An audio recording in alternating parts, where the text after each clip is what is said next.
Siin Salt Lake City templiväljaku konverentsikeskus. Toome teieni Viimsa ja Pühade Jeesuse Kristuse kiriku 187. sügisese üldkonverentsi pühapäeva pärastlõunase istungi, mille kõnelejad on valitud kiriku üldjuhtide ja teiste ametnike seast. Selle istungi muusika kõlab Mormooni Tabernaakli koori esituses. Selle ülekande toob teieni Bonneville Distribution. Igasugune salvestamine, taasesitamine, üleskirjutamine või mõnel muul viisil kasutamine ilma kirjaliku loata on keelatud. Seda istungit juhatab president Henry B. Eyring, esimene nõuandja esimeses presidentkonnas.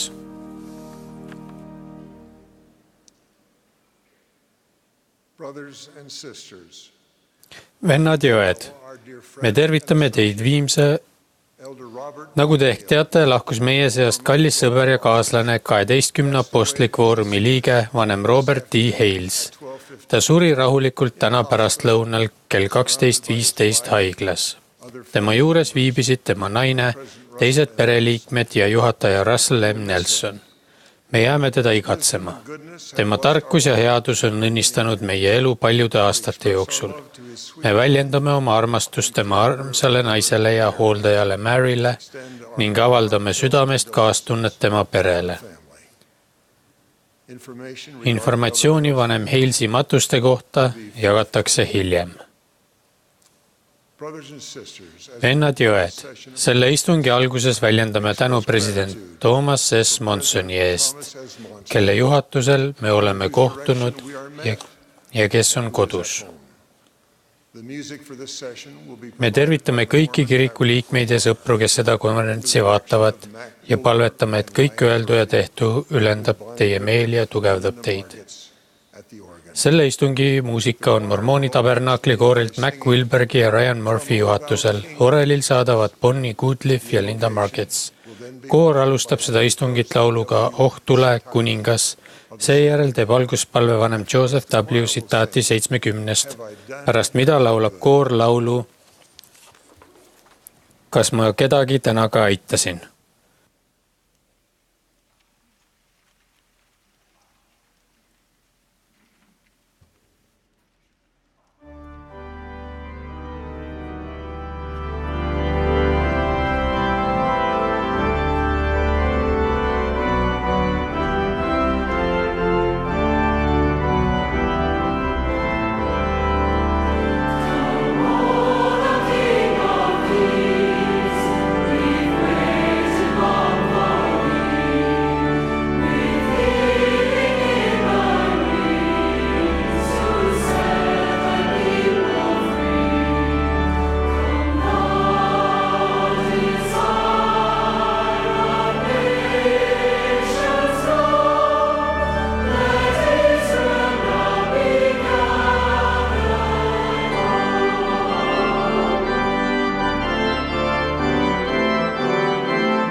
our loving Father in heaven. meie armastav Isa taevas, The concluding session of this alustades seda viimast general conference istungit üldkonverentsil, for the outpouring of me täname sind sinu vaimu väljavalamise eest, messages. mida oleme tundnud sõnumites, mida me oleme We saanud. are grateful for the restored gospel of thy Son. Me oleme tänulikud sinu poja taastatud evangeeliumi eest, meie prohveti Toomas Monsoni eest Apostles that we sustain, ja kõigi apostlite eest, prophets, seers, keda me toetame prohvetite nägijate hand be upon ja them nägijatena and upon their ja families. ilmutussaajatena. Õnnista meie perekondi ja meid, et me võiksime tunda sinu armastust ja kogeda And comfort. sinu tervendavat jõudu ja lohutust vastavalt vajadustele. Isa, Hearts go up. ühiselt me pöörame oma südamed Mary Hales and her family. õde Heilsi ja tema pere poole sellel hetkel. We are gathered here and in all parts of the world. Me oleme kogunenud siin ja kõikjal maailmas, et õppida sinu sõna Hearts and ja palvetame nüüd, et meie südamed ja meeled oleks avatud, and ponder me võiksime and understand. kuulda ja mõtiskleda ja mõista Do thy will. ja minna edasi ja Jesus Christ. teha sinu tööd sinu poja Jeesuse Kristuse nimel, aamen.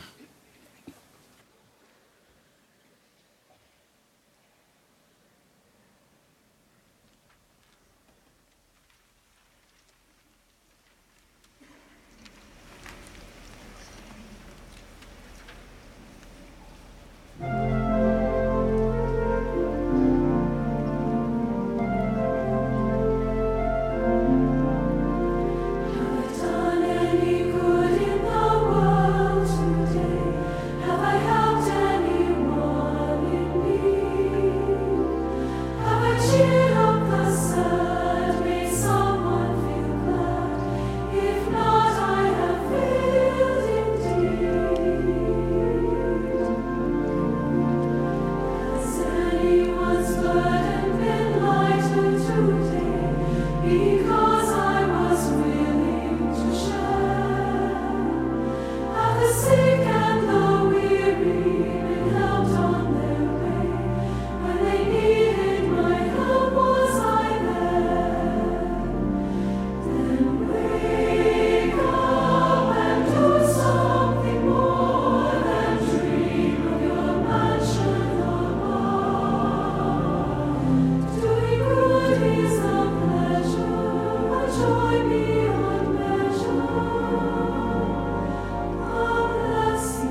nüüd on meil rõõm kuulda kõnelemas vanem M. Russell Ballardit 12 apostlik Kvoorumist. Seejärel kõneleb meile vend Tad R. Callister, kes teenib pühapäevakooli üldjuhatajana. Pärast seda kõneleb meile vanem Johnny L. Koch 70. Seejärel kõneleb meile vanem W. Stanley G. Ellis, kes vabastati eile üldjuhist 70 kutsest.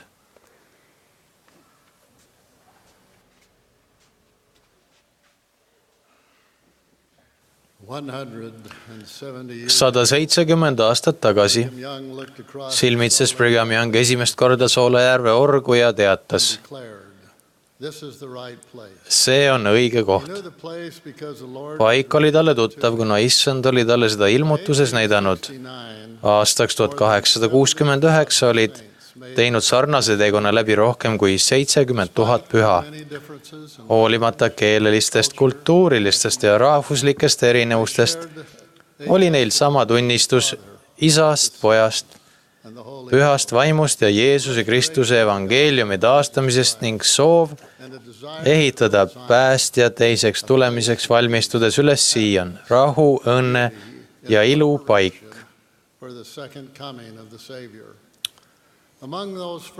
Üks esimesi Utah'sse saabunud pühasid oli Jane Manning James, vabaks lastud orjatütar, taastatud kiriku usule pöördunu ja üks tähelepanu väärsemaid jüngreid, kes katsumusi koges.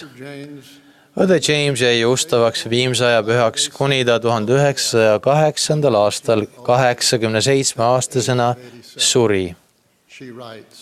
Ta on kirjutanud: olgu kohe öeldud, et mu usk Jeesuse Kristuse evangeeliumisse, mida viimsaja pühade Jeesuse Kristuse kirik õpetab, on täna sama tugev. Või ei, see on, kui üldse nii saab olla, veel tugevam kui päeval, mil mind ristiti. Ma maksan kümnist ja annetusi, pean kinni tarkuse sõnast, lähen varakult magama, ärkan vara üles ning püüan väikest viisi olla kõikidele heaks eeskujuks. Õde James, nagu ka paljud teised viimsaja pühad, üksnes ei ehitanud vere, higi ja pisaratega Siionit, vaid otsis ka issand õnnistusi, elades evangeeliumi põhimõtete järgi nii hästi kui suutis, toetudes seda tehes usule Jeesusesse Kristusesse, kes on vägev tervendaja kõikide jaoks, kes teda siiralt otsivad. Varajased pühad ei olnud täiuslikud, kuid nad rajasid aluse, millele meie ehitame perekonnad ning ühiskonna, mis armastab lepinguid ja peab neist kinni, mida tõstetakse esile mitmetes uudislugudes kõikjal maailmas, sest oleme pühendunud Jeesusele Kristusele ja teeme vabatahtlikku tööd, et aidata nii lähedal kui kaugel. Juhataja Eyring, ma lisan ka oma tänu nendele kümnetele tuhandetele kollastele inglitele, kes teenivad. Olen sügavalt veendunud, et kui me kaotame ühenduse nendega, kes on elanud enne meid, teiste seas meie teerajatest esisad ja emad, siis kaotame hinnalise aarde. Olen kõnelenud teemal usk igal sammul varem ja teen seda ka edaspidi, sest tean, et peale kasvaval põlvkonnal peab olema samasugune usk issandasse Jeesusesse Kristusesse ja tema taastatud evangeeliumisse, nagu oli varajastel pühadel. Nende ustavate teerajate seas, kes käsikärudega, vankritega või jalgsi Utah'sse läksid, olid ka minu teerajatest esisad ja emad. Nagu õde Jane Manning Jamesi puhul saatis tugev usk ka nende teekonna iga sammu. Nende päevaraamatud on täis raskuste, nälja ja haiguste kirjeldusi, kuid ka tunnistusi usust Jumalasse ja Jeesuse Kristuse taastatud evangeeliumisse. Neil oli vähe maiseid hüvesid, kuid nad tundsid rõõmu, sest olid õnnistatud vendade ja õdedega, kelle nad olid leidnud Jeesuse Kristuse kirikus. Kui nad vähegi said, toetasid nad heitunuid ning õnnistasid haigeid üksteise teenimise ja Jumala preesteluse kaudu. Utah osariigi Cashville'i õed teenisid pühasid abiühingu vaimus, töötades üksmeeles abivajajate aitamiseks. Mu vana-vanaema Margaret McNeil Ballard teenis oma abikaasa Henry kõrval, kes juhtis 40 aastat piiskopina Logani teist kogudust.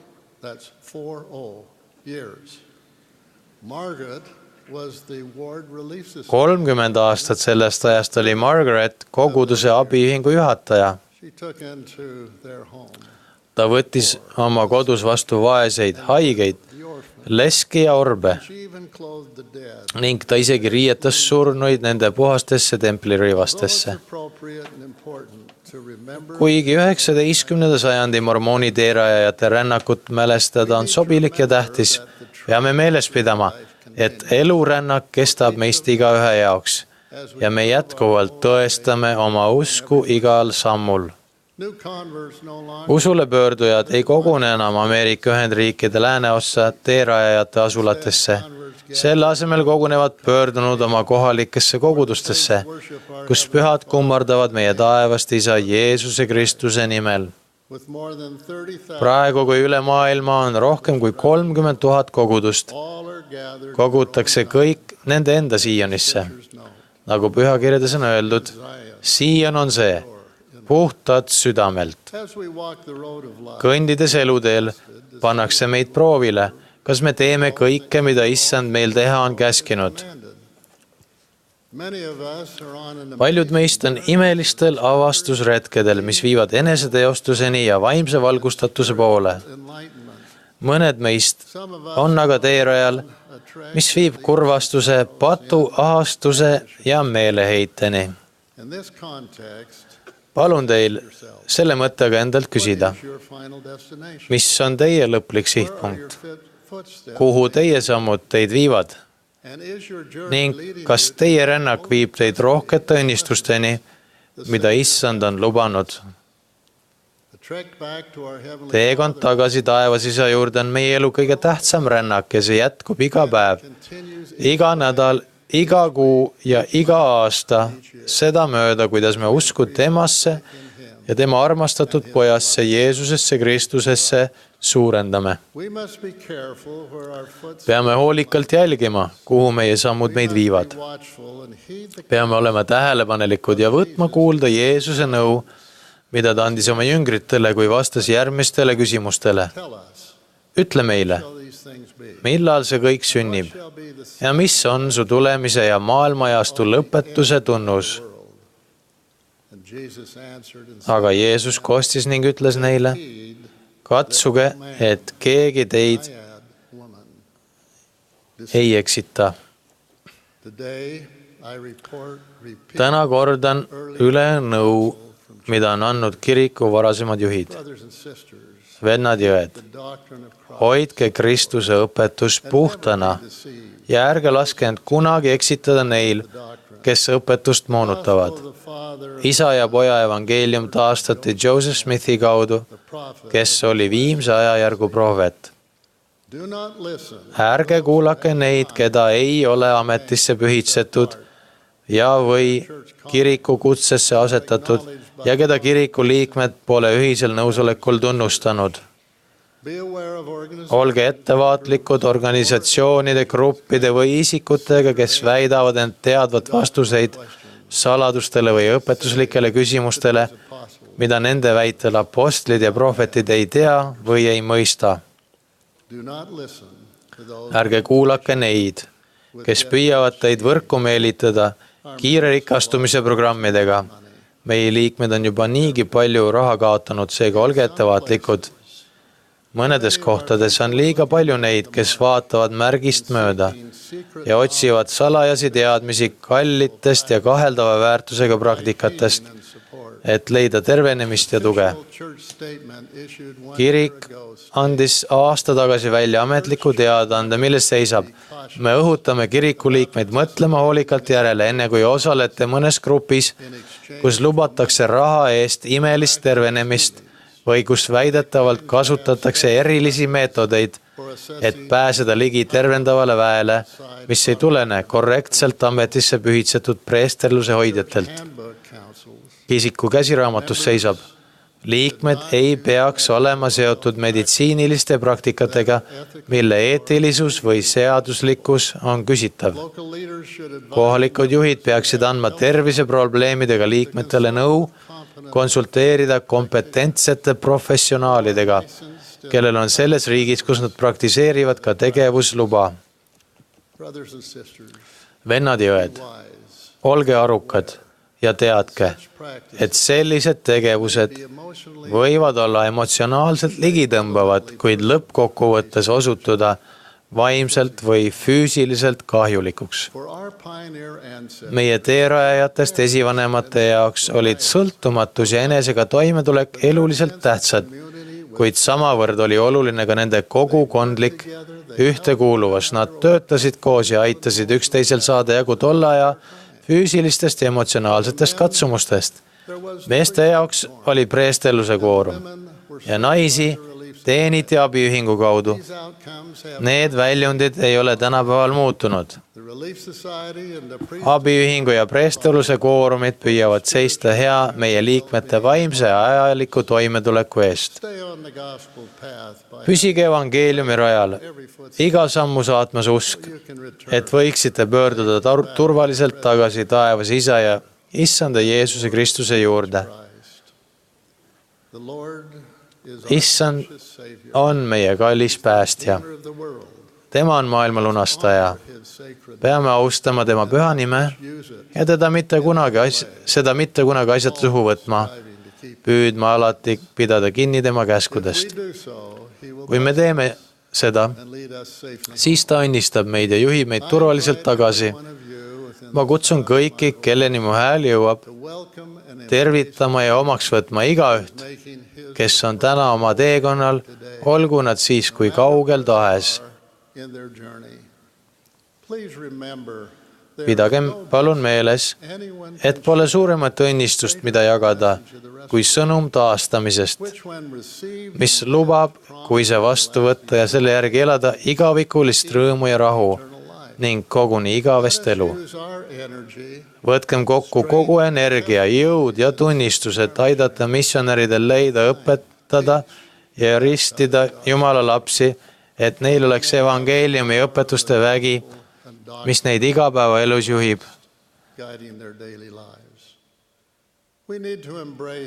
Peame Jumala lapsed kogu südamest vastu võtma ja jätma kõrvale igasugused eelarvamused, muuhulgas rassismi, seksismi ja rahvusluse. Olgu öeldud, et me tõsimeeli usume, et Jeesuse Kristuse taastatud evangeeliumi õnnistused on mõeldud igale Jumala lapsele. Ma tunnistan, et teekond jätkub ja kutsun teid üles püsima evangeeliumi rajal. Kui pürgite jätkuvalt edasi, sirutades armastava ja kaastundliku käe kõikidele Jumala lastele, et võiksime ühtselt puhastada oma südame ja käed, võtmaks vastu rohked õnnistused, mis on pandud tallele kõikidele nendele, kes tõeliselt armastavad meie taevast Isa ja tema armastatud poega.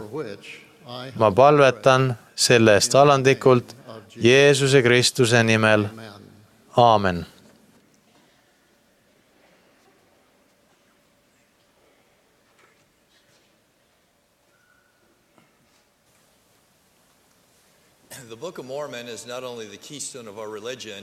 Mormoni raamat pole mitte üksnes meie usundi päiskivi, vaid sellest võib saada ka meie tunnistuse päiskivi, nii et kui me seisame silmitsi katsumuste ja vastamata küsimustega, siis aitab see meil oma tunnistust kindlalt alal hoida.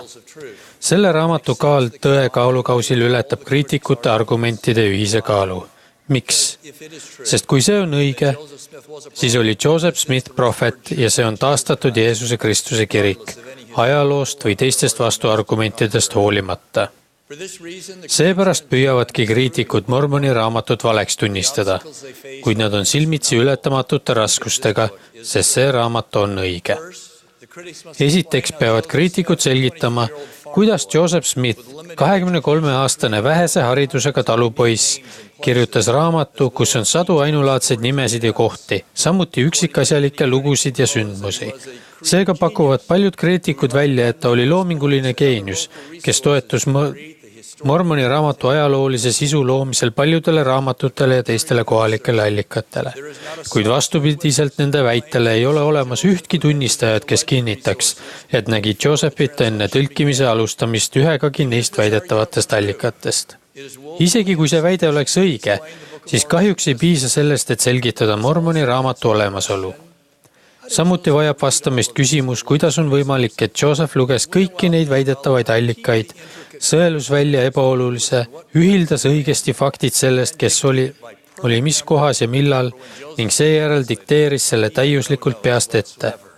Sest kui Joseph tõlkis, ei kasutanud ta mingeid märkmeid. Tegelikult meenutab tema naine Emma, tal ei olnud lugemiseks ei käsikirja ega raamatut. Kui tal oleks midagi sellist olnud, ei oleks ta saanud seda minu eest varjata. Kuidas saatis siis Joseph korda tähelepanuväärse saavutuse dikteerida rohkem kui 500 leheküljeline raamat ilma mingite märkmeteta? Et seda teha, pidi ta olema mitte üksnes loominguline geenius, vaid tal pidi olema ka ebatavaline fotograafiline mälu. Kuid kui see oleks õige, siis miks tema kriitikud sellele imelisele talendile tähelepanu ei pööra? Kuid on veel midagi. Need väited puudutavad üksnes raamatu ajaloolist sisu. Endiselt jäävad üles peamised küsimused. Kuidas kirjutas Joseph raamatu, mis kiirgab vaimu ja kust ta sai sellise sügava õpetuse, mis suures osas toob selgust tolleaegsetesse kristlikesse uskumustesse või on nendega vastuolus? Näiteks õpetab Mormoni raamat vastupidiselt enamikele kristlikele usunditele, et Aadama langemine oli positiivne samm edasi. See ilmutab ristimisel tehtavad lepingud, millest Piiblis ei räägita. Lisaks sellele võib keegi küsida, kust sai Joseph vägeva aru saama, et tänu Kristuse lepitusele ta mitte ainult ei saa meid puhastada, vaid saab meid ka täiustada. Kust sai ta oivalise jutluse usust Alma peatükis või kuningas Benjamini jutluse päästja lepitusest, mis on ehk kõige tähelepanuväärsem jutlus sellel teemal kõikides pühakirjades üldse, või tähendamissõna õlipuust oma keerulisuse ja rikkaliku õpetusega. Kui ma seda tähendamissõna lugesin, pidin ma joonise tegema, et selle keerukusi jälgida. Kas me peaksime nüüd uskuma, et Joseph Smith lihtsalt dikteeris need jutlused peast ilma mingite märkmeteta? Vastupidiselt sellele järeldusele on Jumala sõrmejäljed kõikjal Mormoni raamatul kui asitõendid. Tema pühalikest õpetuslikest tõdedest, eriti tema meisterlikest jutlustest Jeesuse Kristuse lepituse kohta. Kui Joseph polnud prohvet, siis vastavalt sellele ja mitmetele teistele imelistele õpetuslikele arusaamatele peavad kriitikud tulema lagedale väitega, et ta oli veel ka teoloogia geenius. Aga kui see tõesti nii oli, võidakse siiski küsida, miks oli Joseph Kristuse teenimisele järginud 1800 aasta jooksul ainuke, kes selliseid ulatuslikke ainulaadseid ja selgitavaid õpetusi avaldas? Kuna selle raamatu allikaks oli ilmutus, mitte geniaalsus. Kuid isegi kui me oletame, et Joseph oli fotograafilise mäluga loominguline ja teoloogiline geenius, ei tee pelgalt need anded teda veel oskuslikuks kirjanikuks. Selleks, et selgitada Mormoni raamatu olemasolu, peavad kriitikud samuti väitma, et Joseph oli 23-aastaselt loomuliku andega kirjanik. Kuidas ta muidu nimed, kohad ja sündmused omavahel ilma lahknevusteta harmooniliseks tervikuks kokku põimis? Kuidas ta kirjutas üksikasjalikke sõjalisi strateegiaid, koostas kõnekaid jutlusi ja vermisfraase, mida miljonid inimesed on ära märkinud, pähe õppinud, tsiteerinud ja külmkapi uksele asetanud. Näiteks, kui te olete oma kaasinimeste teenistuses, te olete ainult oma Jumala teenistuses. Või Aadam langes, et inimesed võiksid olla ja inimesed on, et nad võiksid tunda rõõmu. Nendes sõnumites tunneme südametukset. Need elavad ja hingavad ja inspireerivad. Väide, et 23-aastaselt Joseph Smithil olid olemas vajalikud oskused, et kirjutada selline tohutu teos ühe korraga valmis umbes 65 tööpäeva jooksul on lihtsalt tõsieluga vastuolus. Kogenud ja osav kirjamees juhataja Russell M. Nelson on rääkinud, et tal oli hiljutist konverentsikõnet kirjutades rohkem kui 40 mustandit. Kas me peaksime siis uskuma, et Joseph Smith dikteeris üksinda Mormoni raamatu ühe korraga, tehes seejärel peamiselt vaid väikesi grammatilisi parandusi? Josephi naine Emma on kinnitanud, et selline asi pole võimalik. Joseph Smith ei suutnud noore mehena ei kirjutada ega dikteerida ladusat ja hästi sõnastatud kirja, rääkimata siis üksinda Mormoni raamatu taolise raamatu dikteerimisest. Ja lõpuks, isegi kui keegi nõustub kõigi eelnevate väidetega, olgu need kui tahes kahtlased, seisab kriitikute ees veel üks suur takistus. Joseph kuulutas, et Mormoni raamat oli kirjutatud kuldplaatidele. Tema päevil sai sellele väitele osaks järeleandmatu kriitika, sest kõik teadsid, et muistne ajalugu oli kirjutatud papüürusele või pergamendile, kuni alles aastaid hiljem leiti metallplaatidele kirjutatud muistsed kirjutised. Lisaks väitsid kriitikud, et tsemendi kasutamine, nagu Mormoni raamatus seda kirjeldatakse, ületas tolleaegsete ameeriklaste tehnilise asjatundlikkuse, kuni muistses Ameerikas avastati tsementehitised. Kuidas siis kriitikud neid ja sarnaseid uskumatuid avastusi seletavad? Vaadake, Joseph pidi olema ka väga-väga õnnelik arvaja. Kuidagi, hoolimata kõigist neist tema vastastest vastuoludest, hoolimata kõigist olemasolevatest teaduslikest ja akadeemilistest teadmistest, arvas ta õigesti, samas kui kõik teised eksisid. Seda kõike arvesse võttes võib keegi küsida, kuidas võib keegi uskuda, et kõik need väidetavad tegurid ja vägi, nagu kriitikad väidavad, ühendati juhuslikult sellisel moel, et see võimaldas Josephil kirjutada Mormoni raamatu ja seega luua saatanlikku pettust. Kuid kuidas see kõik loogiline on? Otse vastupidi, sellisele väitele on see raamat inspireerinud miljoneid hülgama saatanat ja elama veel kristlikumat elu. Kui keegi otsustab kriitikute selgitusi uskuda, siis minu jaoks on see intellektuaalne ja vaimne tupik. Et seda uskuda peaksin ma omaks võtma ühe tõestamata oletuse teise järel. Lisaks peaksin ma ignoreerima 11 tunnistaja tunnistust, kuigi igaüks neist jäi oma tunnistusele kuni lõpuni truuks. Peaksin hülgama jumaliku õpetuse, mis täidab selle püha raamatu lehti taevaste tõdedega. Peaksin ignoreerima tõsiasja, et rahva hulgad kaasa arvatud mina on saanud seda raamatut lugedes Jumalale ligemale kui ühegi teise raamatu abil. Ja mis kõige olulisem, ma peaksin eitama püha vaimu kinnitavaid sosistusi. See oleks vastupidine kõigele, mida ma tean, et on õige. Üks mu hea ja tark sõber lahkus mõneks ajaks kirikust. Hiljuti kirjutas ta mulle oma naasmisest. Esialgu ma soovisin, et mulle tõestataks Mormoni raamatu õigsust ajalooliselt, geograafiliselt, keeleliselt ja kultuuriliselt. Kuid kui ma keskendusin hoopis sellele, mida see Jeesuse Kristuse evangeeliumi ja tema päästva missiooni kohta õpetab, hakkasin ma saama tunnistust selle õigsusest.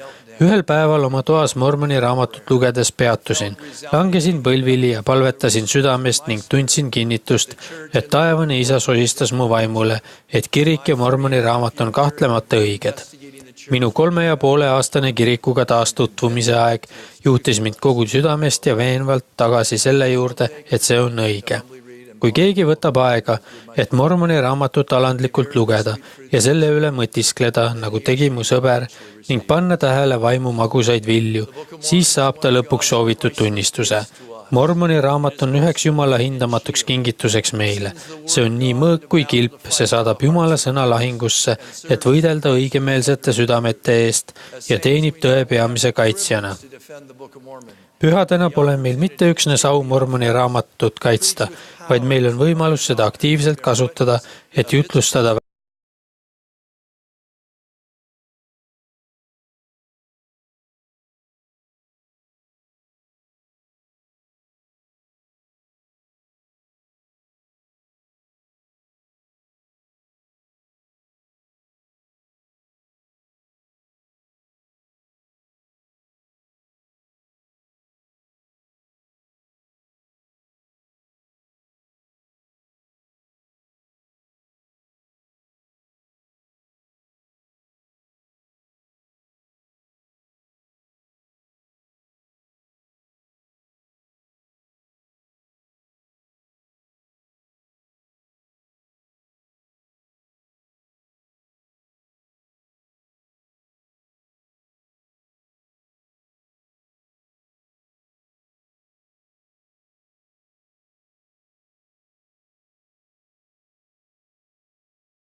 Teadsin, et ka tema läheb koju mängu vaatama.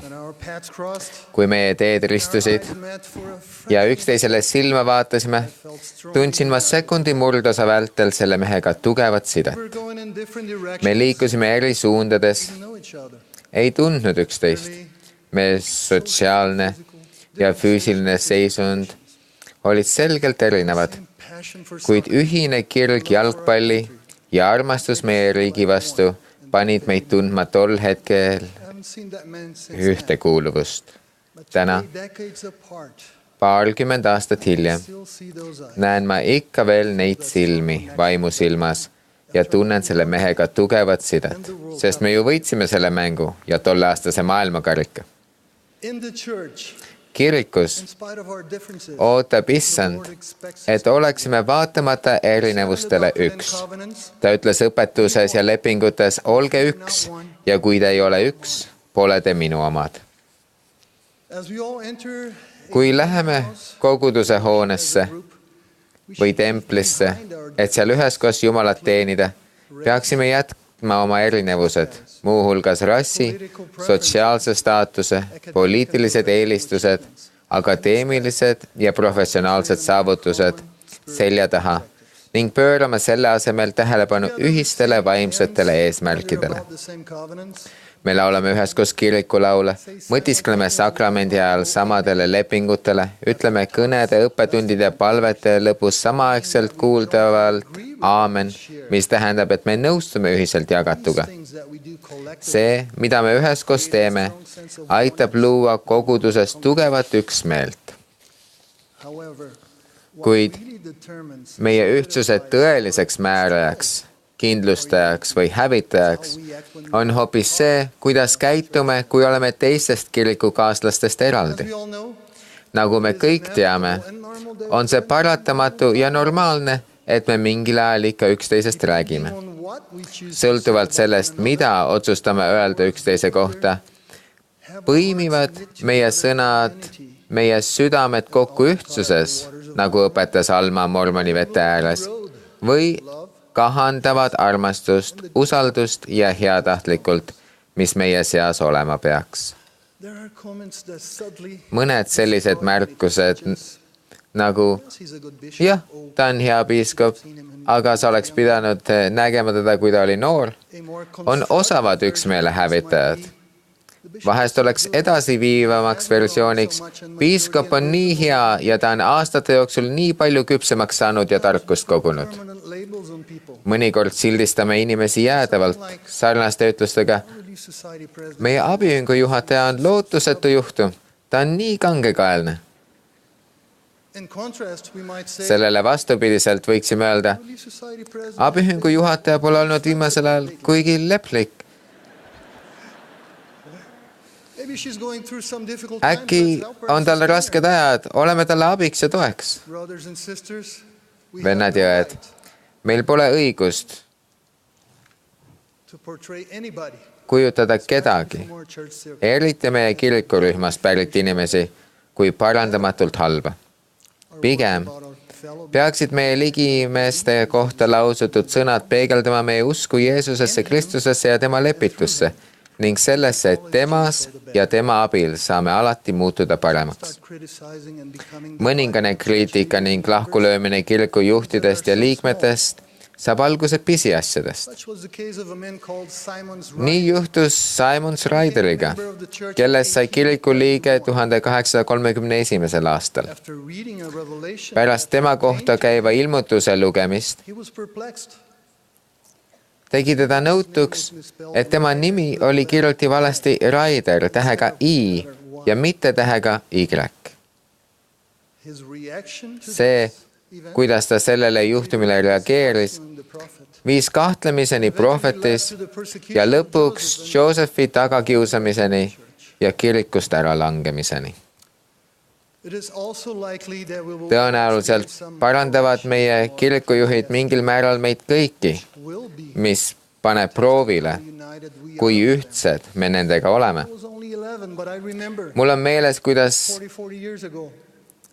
44 aastat tagasi pidi koguduse hoones, kus me perega kirikus käisime tehtama ulatuslikku remonti. Enne selle ettevõtmise alustamist pidasid kohalikud ja piirkonna juhid koosolekud, et arutada, kuidas liikmed oma tööga selles jõupingutuses osalevad. Minu isa, kes oli varem aastaid seda üksust juhtinud, väljendas kindlat arvamust, et seda tööd peaks tegema töövõtja, mitte asjaarmastajad. Tema arvamus lükati tagasi ning lisaks sellele me kuulsime, et teda oldi tookord karmilt ja avalikult noomitud. Mu isa oli mees, kes oli väga pühendunud kirikule ja oli olnud Euroopas teise maailmasõja veteran ning harjunud vastupanu osutama ja oma tõekspidamiste eest võitlema. Võib-olla mõtiskles keegi, kuidas ta pärast seda vahejuhtumit reageerib. Kas ta jääb oma arvamusele kindlaks ja jätkab langetatud otsusele vastuseismist? Olime juba näinud koguduses peresid, kes olid muutunud evangeeliumist nõrgemaks ja lakanud koosolekutel käimast, kuna ei suutnud olla ühtsed oma juhtidega. Olime samuti tunnistajaks, kuidas paljud meie algühingu sõbrad ei jäänud nooruki ja sustavaks, kuna nende vanemad kirikus olijates alati vigu leidsid. Kuid minu isa otsustas jääda teiste pühadega ühtseks. Ja kui koguduse liikmed mõni päev hiljem ehitustöödele appi läksid, kutsus ta meie perekonda endaga koguduse hoonesse, kus olime valmis igal kombel aitama. Tahtsin temalt küsida, isa, miks me ehitusele appi läheme, kui sa olid selle vastu, et liikmed seda tegema peaksid? Kuid tema näoilme takistas mind seda tegemast. Ma tahtsin hoone pühitsemise ajal elus ja terve olla. Ning õnneks otsustasin vaikida ning lihtsalt minna ja ehitamisel abiks olla. Isa ei näinud hoone valmimist, kuna suri enne töö lõppemist. Kuid meie perega,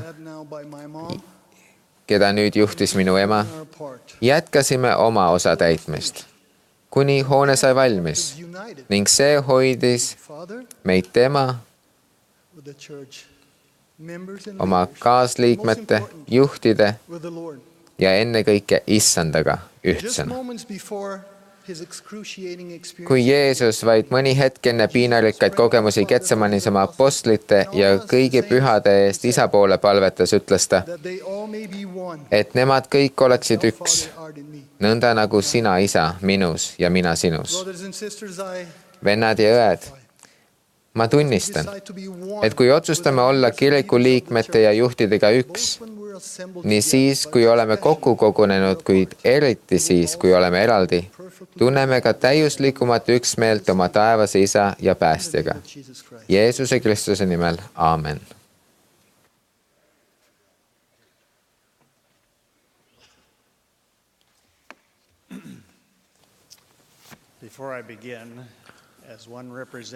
Enne kui ma alustan, oleme mõjutatud hiljutiste orkaanide poolt. Ma olen väga tänulik kõigi abikäte eest, kes on andnud meile abi ja lootust. Pidasin oma esimese üldkonverentsi kõne 2006. aasta oktoobris. Tundsin, et tähtis sõnum üleilmsele kirikule oli, Issand usaldab meid. Ta usaldab meid tõepoolest nii mitmeti, ta on andnud meile Jeesuse Kristuse evangeeliumi ja käesoleval evangeeliumi ajajärgul selle täiusi. Ta on usaldanud meile oma preesterluse volituse koos võtmetega, et seda õigesti kasutada. Selle väe abil võime õnnistada, teenida, saada talitusi ja sõlmida lepinguid. Ta on usaldanud meile oma taastatud kiriku koos püha templiga. Ta on usaldanud oma teenijatele pitseerimisväe, siduda maa peal nii, et see on seotud taevas. Ta usaldab meid isegi oma laste maisteks vanemateks, õpetajateks ja hooldajateks. Teeninud aastat üldjuhina, kuulutan ma veelgi veendunumalt. Ta usaldab meid. Kuid sel konverentsil ma küsin, kas me usaldame teda? President Thomas S. Monson on tuletanud meile sageli meelde, looda Jehova peale kogu südamest ja ära toetu omaenda mõistusele. Õpi teda tundma kõigil oma teedel, siis ta teeb su teerajad tasaseks. Ära ole iseenese silmist tark. Kas me usaldame teda, et ta käsud on meile kasuks, et tema juhid juhivad meid hästi, kuigi nad pole täiuslikud, et tema lubadused on kindlad? Kas usaldame, et taevane Isa ja Jeesus Kristus tunnevad meid ja tahavad meid aidata? Kas me usaldame teda ka katsumustes, proovilepanekutes ja rasketel aegadel? Vaadates tagasi olen ma saanud mõned parimad õppetunnid rasketel aegadel. Kas siis noorukina, missionil, alustades uut teenistuskäiku, püüdes suurendada oma kutseid või kasvatades suurt perekonda? Näib selge, et raske on hea. Raske teeb meid tugevamaks, alandlikumaks ja annab meile võimaluse end proovile panna. Meie armsad käsikärudega töörajad õppisid tundma Jumalat äärmistes raskustes. Miks kulus selleks 2 peatükki, enne kui Nefi ja ta vennad said vaskplaadid ja vaid 3 salmi, et võita Ismaeli pere poolehoid, et nad nendega kõnumal liituksid? Tundub, et Issand tahtis Nefit läbi raskuste plaatide saamisel tugevdada.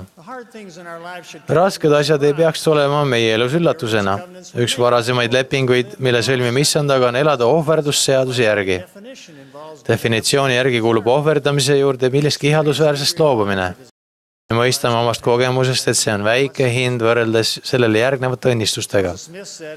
Joseph Smith on öelnud, usundil, mis ei nõua kõigi asjade ohverdamist, pole iial piisavalt väge tekitada eluks ja päästeks vajalikku usku.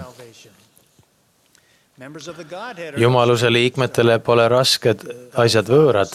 Isa Jumal ohverdas oma ainusündinud poja kohutavatele lepituse kannatustele, sealhulgas surmale ristilöömise teel. Pühakirjas öeldakse, et Jeesus Kristus õppis sõna kuulmist sellest, mida ta kannatas. Ta kannatas vabatahtlikult lepituse piina. Püha vaim peab olema pikameelne, et meid õhutada, hoiatada ja juhatada juba ainuüksi seetõttu, et teda mõnikord eiratakse, valesti tõlgendatakse või unustatakse. Raske on osa evangeeliumi plaanist. Üks selle elu eesmärke on olla proovile pandud. Vähesed on kannatanud nii teenimatult kui almarahmas. Nad põgenesid pahelise kuninga noa eest, kuid neist ei saanud muud kui laamalaste orjad. Nende katsumuste kaudu õpetas Issand neile, et ta nuhtleb oma rahvast ning paneb proovile nende kannatlikkuse ja nende usu. Kohutavatel Liberty vanglapäevadel õpetas Issand Joseph Smithi pidama hästi vastu ja lubas, et kui ta seda teeb, siis kõik need asjad annavad sulle kogemusi ja on sinule kasuks. President Monson on palunud, valigem alati raskema õige, kergema vale asemel. Ta ütles seoses meie templitega, et templi õnnistuste saamiseks pole ükski ohverdus liiga suur, ükski hind liiga kõrge ja ükski heitlus liiga raske. Loomariigis on raskused eluringi osa. Tibul on raske vastupidavast munakoorest välja kooruda, kuid kui keegi püüab seda kergendada, siis tibu ei arene ega saa eluks vajalikku jõudu. Sarnaselt annavad liblikaheitlused kookonist pääsemisel talle eluks jõudu. Me näeme nende näidete varal, et raske on muutumatu suurus. Meil kõigil on raskusi.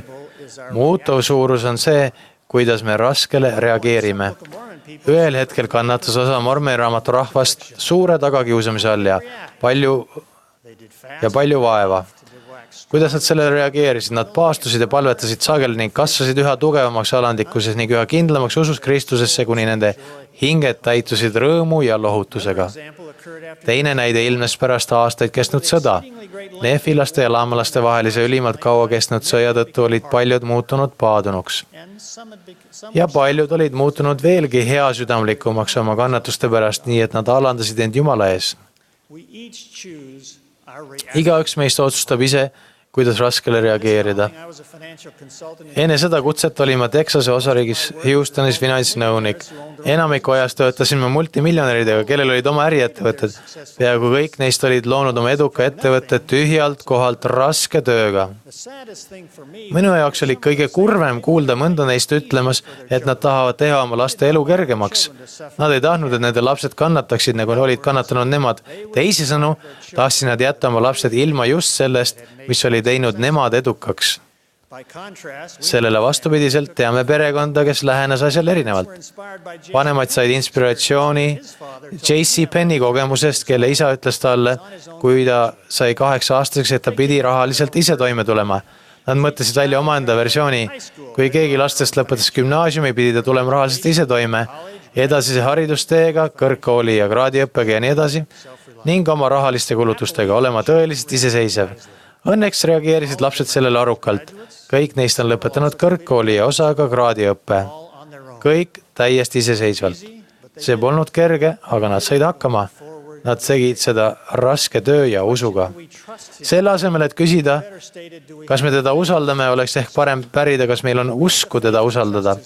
Kas meil on usku usaldada tema lubadusi seoses kümnisega, et tuleme 90%-ga sissetulekust pluss issanda abiga paremini toime kui 100%-ga aasta sissetulekust omapäi. Kas meil on piisavalt usku usaldada, et ta toetab meid meie kannatustes, et ta riidleb nendega, kes riidlevad meiega ja et ta pühitseb meie kannatused meile kasuks. Kas rakendame usku, mis on vajalik tema käskude pidamiseks, et ta saaks meid õnnistada nii ajalikult kui vaimselt? Ja kas jääme ustavaks kuni lõpuni, et ta saaks võtta meid enda juurde? Vennad ja õed, meil võib olla usku teda usaldada. Ta tahab seda, mis on meile parim. Ta vastab meie palvetele. Ta peab oma lubadusi. Tal on vägi pidada neist lubadustest kinni. Ta teab kõike ja mis kõige tähtsam, ta teab, mis on parim. Meie tänane maailm on keeruline. Kurjus on ohjeldamatu, rahvaste seas lokkab korruptsioon, terrorism on jõudnud turvalistesse paikadesse, majandus on kokku varisenud, meil on töötud, haigused, looduskatastroofid, kodusõjad, despootlikud juhid ja nii edasi. Mida me tegema peame? Kas põgeneda või võidelda? Kumb on õige? Mõlemad valikud võivad olla ohtlikud. George Washingtonil ja tema vägedel oli ohtlik võidelda, kuid nõnda samuti oli ohtlik meie teerajajatest esivanematel põgeneda.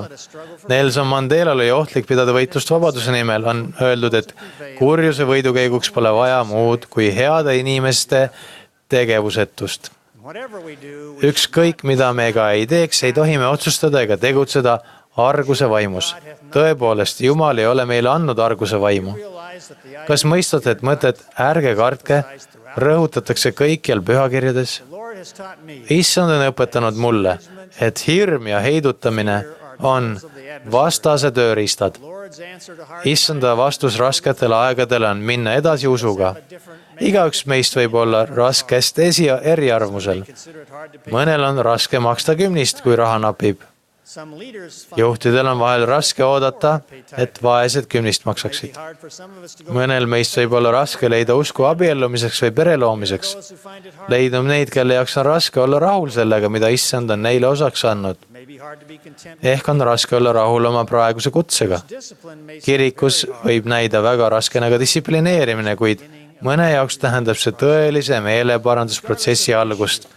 Olenemata küsimusest võib raske osutuda heaks neile, kes lähevad edasi usuga ning usaldavad issandat ja tema plaani. Vennad ja õed, ma tunnistan, et need juhid, kes istuvad minu taga, on kutsunud Jumal. Nende soov on teenida issandat hästi ja aidata meil leida evangeeliumile kindel koht oma südames. Ma armastan ja toetan neid. Ma armastan meie päästjat Jeesus Kristust. Ma imetlen teda, et ta armastas isa ja meid piisavalt, et saada meie päästjaks ja lunastajaks. Et seda tehes pidi ta kannatama midagi sellist, mis pani teda valust värisema ja veritsema igast poorist ja kannatama nii kehas kui vaimus. Ja ometi kinnitas ta selliste kohutavate väljavaadete ja nende vajalikkuse ees isale, ärgu sündigu minu, vaid sinu tahtmine. Ma rõõmustan inglisõnadega. Teda ei ole siin, sest ta on üles tõusnud. Tema eeskuju on tõepoolest tee ja tõde ja elu. Vaid seda eeskuju järgides võime leida rahu selles maailmas ja igavese elu tulevases. Minu suurim soov on seista mormoni kõrval Jeesuse Kristuse tõelise jüngrina ja kuulda ühel päeval tema huulilt. See on hea, sa hea ja ustav sulane. Jeesuse Kristuse nimel. Aamen.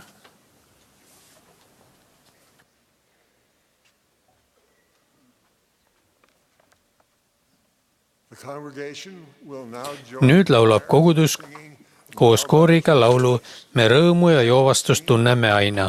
Pärast laulmist on meil rõõm kuulda kõnelemas vanemaid Adilson de Paula Barellat Ajan Essa Dernit ja Jose El Alonsot 70.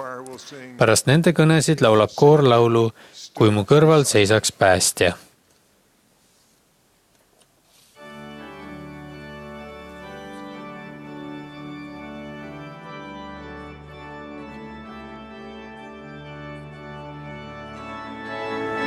This is the 187th semi-annual Kristuse General kiriku Conference 187. sügisene üldkonverents.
Umbes 7-aastasena küsisin ma emalt, kui sina ja mina sureme ning me taevasse läheme, kas oled siis ikka mu ema? See küsimus oli ema jaoks ootamatu, kuid oma arusaamisele tuginedes vastas ta ei. Taevas oleme me vennad ja õed. Ma ei ole siis su ema. See polnud vastus, mida olin kuulda lootnud. Mõni aeg pärast seda lühikest vestlust tuli meie koduvärava taha 2 noort meest. Imekombel lubas mu isa neil sisse tulla. Nad ütlesid, et on Viimsaja Pühade Jeesuse Kristuse kiriku missionärid. Need vanemad, nagu me neid hüüdma õppisime, hakkasid meie peret õpetama. Mäletan elavalt õnnetunnet ja elevust, mida tundsime iga kord, kui nad meie kodu külastasid.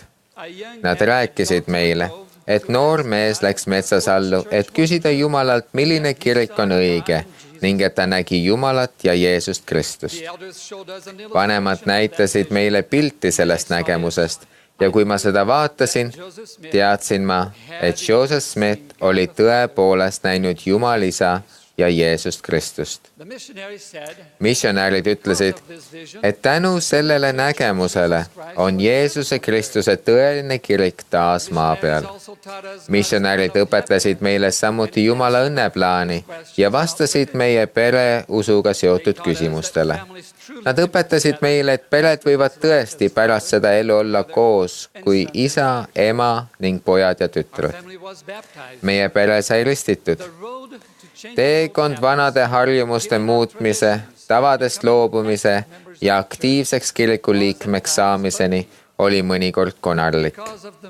Kuid Jumala halastuse ja armastuse kaudu ning paljude juhtide ja liikmete abiga pidasime esimesed rasked aastad vastu.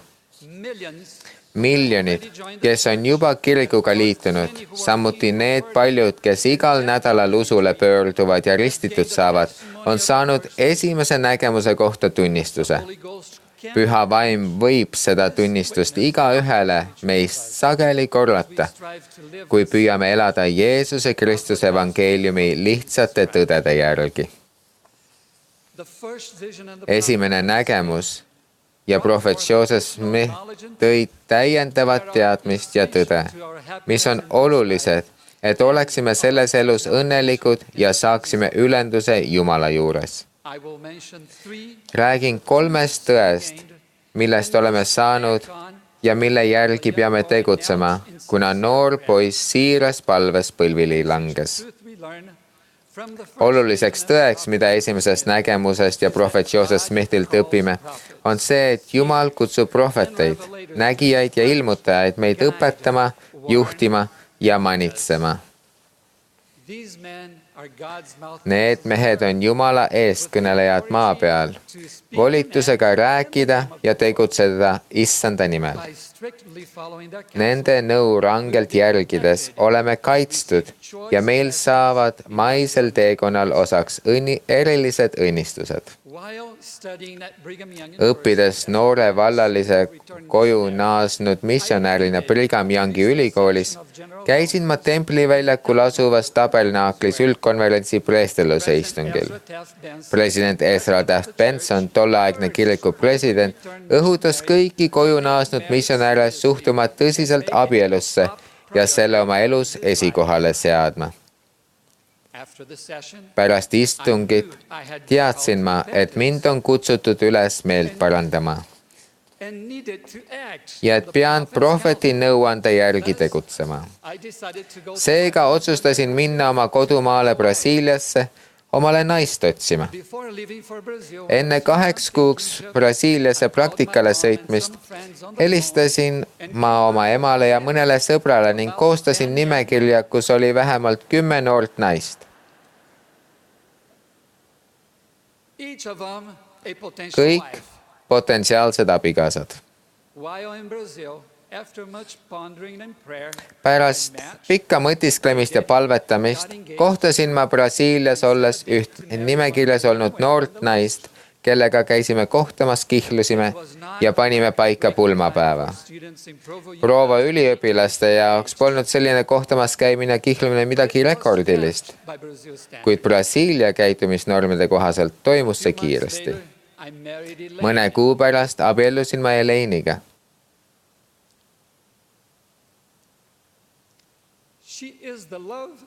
Ta on minu elu armastus ja eriline õnnistus. Ma ei ütle, et kõik peaksid säärase nimekirja koostama, kuid ma soovitan, võib-olla isegi rohkem kui soovitan, et me tegutseksime alati, kui meie elav prohvet räägib. tänapäeval on Jumala prohvetiks president Thomas S. Monson ja me saame õnnistatud, kui tema nõu täpselt järgime. Teiseks tõeks, mida me esimesest nägemusest ja prohvet Joseph Smithilt õpime, on Jumala tõeline loomus. Lihtsalt kujutage ette, kui õnnistatud me oleme, et teame, et Jumal on olend, kellel on samasugune käega katsutav lihast ja luust keha nagu meil. Et me võime kummardada Jumalat, kes on tõeline, keda me võime mõista ning kes on näidanud ja ilmutanud end ja oma poega oma prohvetitele nii muistsel ajal kui neil viimsetel aegadel. Tema on Jumal, kes kuuleb meie palveid ja vastab neile. Jumal, kes vaatab taevast alla meie peale ning muretseb pidevalt meie vaimse ja ajaliku heaolu eest. Jumal, kes andis meile valikuvabaduse otsustada ise ilma sunduseta, et järgime teda ja kuuletume tema käskudele. Jumal, kes meid õnnistab ja lubab meil seista silmitsi katsumustega, et võiksime kasvada ja saada tema sarnaseks. Ta on armastav Jumal, kes tegi plaani, tänu millele me võime nautida õnne nii selles elus kui igavikus. Me saime esimesest nägemusest ja prohvet Joseph Smithilt teadmise Issanda Jeesuse Kristuse, meie usu nurgakivi tõelisusest ja pühast missioonist. Kuna maailma tuli surm, siis sama kindlalt, kui me praegu elame, me kõik ühel päeval ka sureme. Surma üheks tagajärjeks on meie füüsilise keha alaline kaotus. Me ei saa selle tagasisaamiseks midagi teha. Lisaks sellele, kuna me kõik teeme oma maise teekonna ajal pattu, poleks me kunagi võimelised oma taevase isa juurde tagasi pöörduma. Kas suudate ette kujutada tagajärgi, kui me jääksime ilma Jumala juuresolekust ja meil poleks enam kunagi keha? Was needed to free us from death and sin. Under Heavenly Father's direction, Jesus Christ... Et meid surmast ja patust vabastada oli vaja päästjat ja lunastajat. Taevase isa juhtimisel tuli Jeesus Kristus maa peale, kannatas, suri ristil ja tõusis üles, et ka meie võiksime üles tõusta ning siiralt meelt parandades ja pühasid lepinguid tehes ning neist kinni pidades olla taaskord Jumala juures. Jaakab on selgitanud, kui suur on meie Jumala headus, kes valmistab tee meie põgenemiseks selle hirmsa koletise haardest. Jah, selle koletise surma ja põrgu, mida ma nimetan kehasurmaks ja ka vaimusurmaks. Jeesus on lubatud Messias, seaduse andja, Iisraeli püha, meie issand, päästja, lunastaja, kuningas. Meie kõik. Jätkakem kõik nende oluliste tõdede ja teadmiste järgi tegutsemist, andes oma kuulekuse Jumalale ja tema armastatud pojale, Jeesuse Kristuse nimel. Aamen.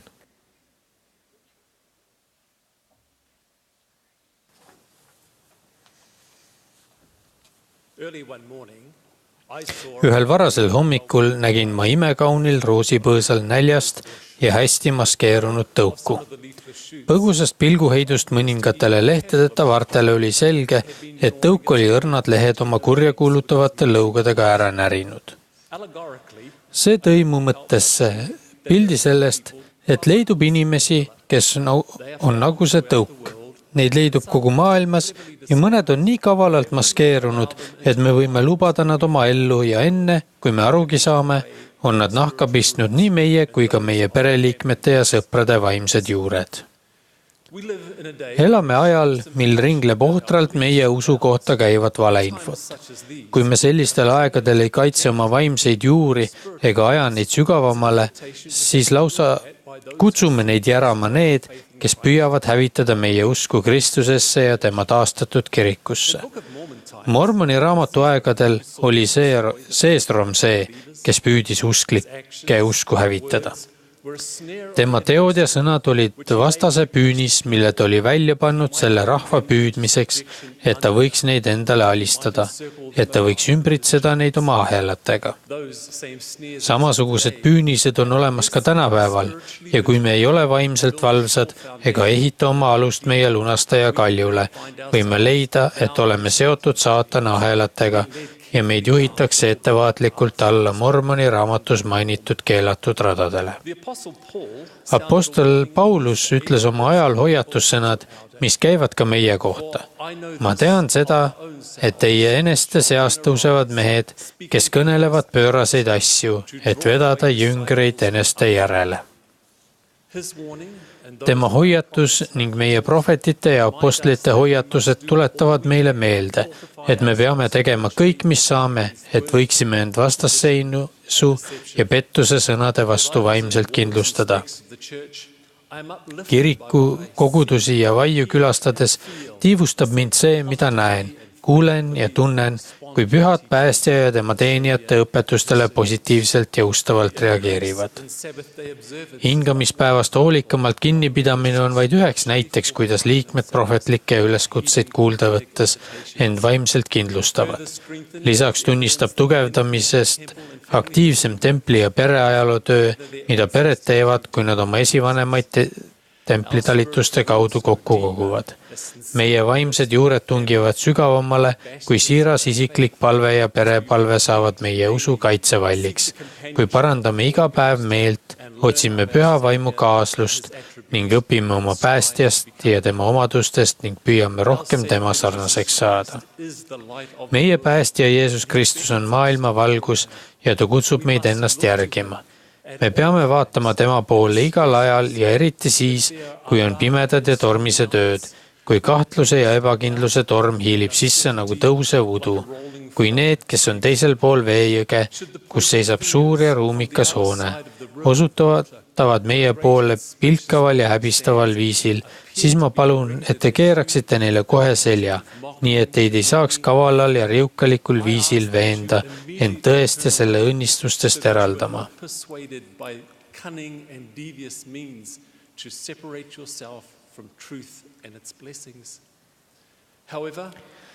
Kuid sellest üksi ei piisa meie päevil, mil räägitakse, kirjutatakse ja kujutatakse pahelisi asju. Vanem Robert D. Hales on meile õpetanud, et kui te ei ole täiesti hõivatud evangeeliumi järgi elamisega, elades selle järgi kõigest oma südamest, väest ja meelest ja jõust, ei saa te kutsuda esile piisavalt vaimset valgust, et lükata tagasi pimedust. Kindlasti tähendab meie soov järgida Kristust, kes on maailma valgus, et me peame tema õpetuste järgi tegutsema. Meid tugevdatakse ja kindlustatakse vaimselt, kui tegutseme Jumala sõna järgi. Mida suurem on valgus meie elus, seda vähem on varje.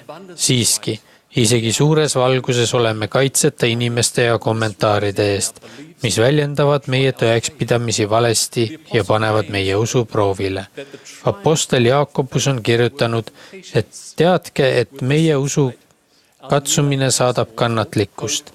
Sellest aru saanud õpetas vanem Neil A. Maxwell, et kannatlik jünger ei imesta ega lagune koost, kui kiriku kohta valet räägitakse. Meie kiriku ajaloo ja uskumuste kohta võib tekkida küsimusi. Peame hoolikalt valima, kust otsida õigeid vastuseid. Vähe informeeritud või väärkujutlust levitavate vaadete ja arvamuste uurimine ei anna meile midagi. Apostel Jaakobus on andnud parimat nõu. Kui kellelgi teist on puudu tarkusest, see palugu Jumalalt. Jumalalt palumisele peab eelnema hoolikas otsimine, sest pühakirjad kohustavad meid otsima parimatest raamatutest tarkuse sõnu. Otsima teadmisi just nimelt õppimise ja samuti usu kaudu.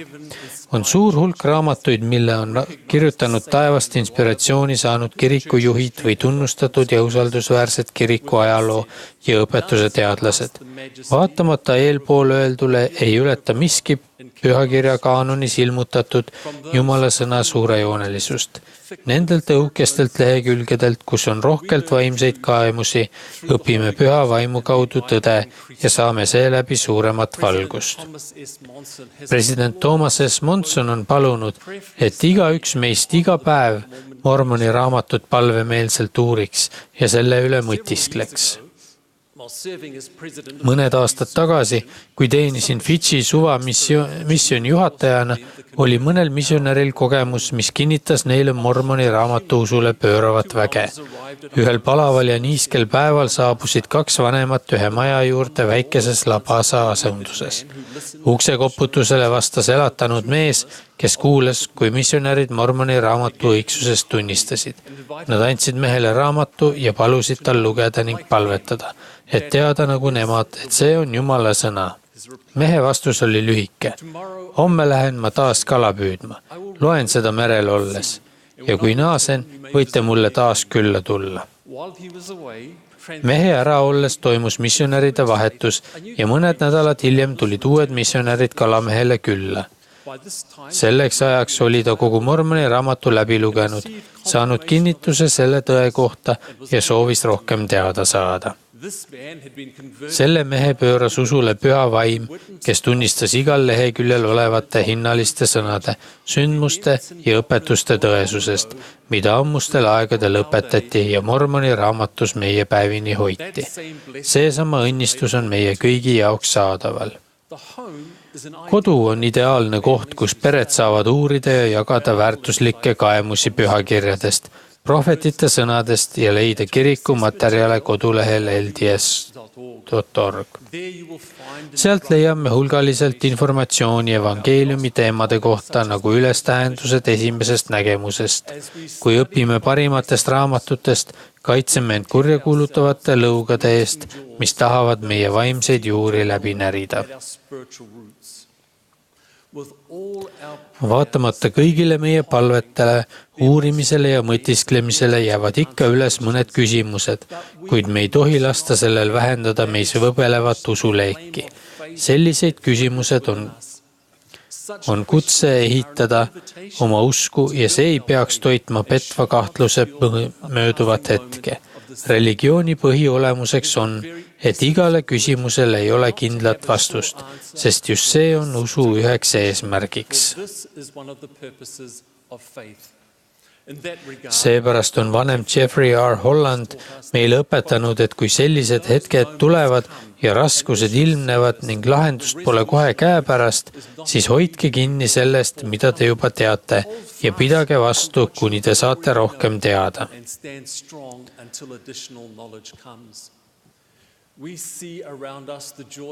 Me näeme enda ümber paljude rõõmu, kes seisavad tugevana, toites jätkuvalt oma vaimseid juuri. Nende usk ja kuulekus on piisavad, et anda neile suurt lootust nende päästesse ja sellest võrsub suur õnn. Nad ei väida, et teavad kõike, kuid nad on maksnud hinna, et teada piisavalt selleks, et tunda rahu ja elada kannatlikult. Kui nad püüavad rohkem teada saada, rida-rea peale on nende usk Kristusesse tugevnenud ja pühade kaaskodanikena seisavad nad kindlalt koos nendega. Elagu igaüks meist nii, et maskeerunud tõukude kurjakuulutavad lõuad ei leiaks meie elus nüüd ega kunagi endale ühtki kohta, et me jääksime usus Kristusesse vankumatuks koguni lõpuni välja. Jeesuse Kristuse nimel. Aamen.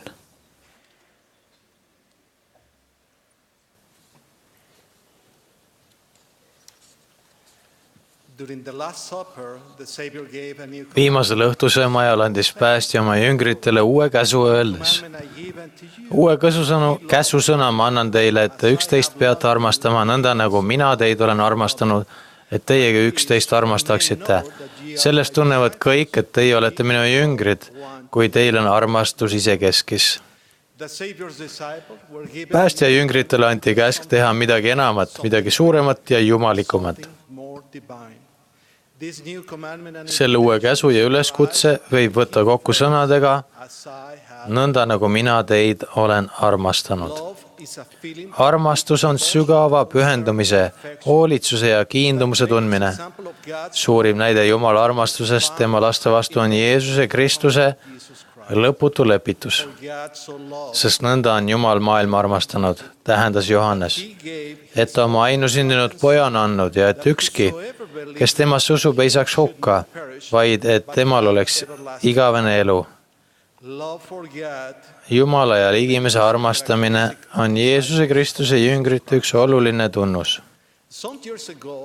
Mõned aastad tagasi, mil meie vanim lapselaps Jose oli 4, mängis ta kord mu naisega. Nad naersid ja veetsid koos toredast aega ning lapselaps küsis, vanaema, kas sa armastad mind? Vanaema vastas, jah, Jose, ma armastan sind. Seejärel küsis poiss, aga kuidas sa tead, et sa mind armastad? Vanaema selgitas talle, mida ta tunneb ning mida ta on kõike teinud ja on nõus edaspidi tema heaks tegema. Hiljem esitas mu naine Josele samad küsimused, sealhulgas, kuidas sa tead, et sa mind armastad? Poiss vastas siiralt, ma armastan sind, sest ma tunnen seda oma südames. See, kuidas Jose tol päeval ja edaspidi vanaema armastavalt kohtles, näitab, et armastuse puhul käivad käsikäes teod ja sügavad tunded. Kuningas Benjamin õpetas, vaata, ma räägin teile neid asju, et te võiksite õppida tarkust. Et te võiksite õppida, et kui te olete oma kaasinimeste teenistuses, te olete ainult oma Jumala teenistuses. Tsitaadi lõpp. Tänapäeva maailmas, kus on nii palju erinevaid kannatusi, võib tekstisõnumiga saadetud naljakas emotikon või kena pilt sõnadega ma armastan sind olla tähtis ja hea. Kuid paljud meist peaksid mobiilsed seadmed kõrvale panema, jalad kõhu alt välja võtma ning käised üles käärima, et abivajajaid aidata. Armastus ilma teenimiseta on nagu usk ilma tegudeta surnud. Kristuse puhas armastus, mis on ligimse armastus, üksnes ei inspireeri meid tegutsema ja teenima, vaid annab meile ka jõudu olukorrast hoolimata andestada. Lubage mul jutustada teile kogemusest, mis on mu elu mõjutanud ja muutnud. Ted ja Sharon, Cooperi vanemad, on andnud mulle loa kõneleda, mis nende perega 9 aastat tagasi juhtus. Nad on täna ka siin. Jutustan kogemusest Cooperi isa Tedi pilgu läbi. 2008. aasta 21. augustil esimesel koolipäeval ootasid Cooperi 3 vanemat venda Ivan, Garrett ja Logan peatuses koolibussi. 4. Cooper sõitis rattaga. Mu naine oli tulnud jalgsi. Mu naine oli läinud üle tee ja viipas Cooperile, et ka too tee ületaks. Samal ajal tegi üks auto aeglaselt vasakpöörde ja sõitis Cooperile otsa. Naaber helistas mulle ja teatas, et Cooper on autolt löögi saanud. Sõitsin kiiruga bussipeatusesse tema juurde.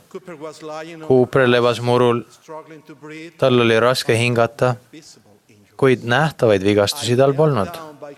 Põlvitasin Cooperi juurde maha ja julgustasin teda öeldes, kõik saab korda, pea vastu. Tol silmapilgul ilmus välja mu preestrite grupijuht Nathan koos naisega. Ta soovitas anda Cooperile õnnistuse. Me asetasime käed Cooperi pea peale. Ma ei mäleta, mida ma õnnistust andes ütlesin, kuid mul on selgelt meeles teiste juuresolek ning kuidas sel hetkel mõistsin, et Cooper sureb. Cooper viidi helikopteriga haiglasse, kuid ta tõepoolest suri. tundsin, kuidas taevane isa ütles mulle, et minu maine vastutus oli lõppenud ja et Cooper on nüüd tema hoole all. Saime mõnda aega Cooperiga haiglas koos viibida. Haiglatöötajad olid ta ette valmistanud nii, et saime tema lähedal olla ja temaga hüvasti jätta ja lubasid meil teda hoida nii kaua, kui soovisime. Koos murest murtunud naisega koju sõites vaatasime teineteisele otsa ja hakkasime rääkima poisist, kes oli olnud autoroolis. Me ei tundnud teda, kuigi ta elas üle tänava ja kuulus meie koguduse haldusalasse. Järgmine päev oli meie jaoks väga raske. Kurbus mattis meid täielikult enda alla. Langesin põlvili ja palvetasin siiramalt kui kunagi varem. Palusin taevast isa oma päästja nimel, et ta minult selle hingematva kurbuse ära võtaks. Ta tegi seda. Järgmisel päeval korraldas üks meie vajajuhatuse nõuandjatest oma kodus meile selle noormehega, selle autojuhiga ja tema vanematega kohtumise. Ootasime Sharoniga poisi ja ta vanemate saabumist. Uks avanes ja me kohtusime esimest korda. Piiskop sosistas mulle kõrva. Mine ta juurde. Me Sharoniga koos embasime teda. Me valasime pikka aega pisaraid. Kinnitasime talle, et mõistame, et tegu oli kõige klassikalisema õnnetusjuhtumiga. Minu ja Sharoni jaoks on lausa ime, et tundsime nii, nagu me tundsime ja endiselt tunneme. Tänu Jumala armule suutsime minna mööda ainsat õiget teed ja näidata selle hea noormehe vastu üles armastust. Aastate jooksul oleme tema ja ta perega väga lähedaseks saanud. Ta on jaganud meiega oma elu hinnalisimaid verstaposte. Me läksime temaga isegi templisse kaasa, kui ta oma missiooniks valmistus. Teed teab ilma igasuguse kahtluseta, et taevane isa armastab meid. Ta teab, et andestamine ja sel moel koormast vabanemine on sama magusad kui andeks saamine. See sulnidus on suurima eeskuju järgimise tulemus. Alma kuulutab Mormoni raamatus päästja kohta ja tema läheb, kannatades kõiksugu valusid ja kannatusi ja kiusatusi. Ja seda seepärast, et läheks täide sõna, mis ütleb, et ta võtab enda peale oma rahva valud ja haigused. Vennad ja õed, milline imeline lugu tõelisest armastusest ja andestusest. Ka meie võime leida rõõmu ja õnne, kui teenime üksteist ja andestame teistele. Georgi, samuti meie lapselaps, küsib sageli, milline perekond me oleme ja vastab ise. Me oleme õnnelik perekond. President Thomas S. Monson on andnud nõu öeldes, tsitaat, uurigem oma elu ja otsustagem järgida päästja eeskuju, olles lahked, armastavad ja täis ligimse armastust. Ma tean, et meie taevane isa ja tema poeg Jeesus Kristus armastavad meid ja on nõus aitama meil tegutseda, et armastada üksteist nõnda, nagu nemad meid on armastanud.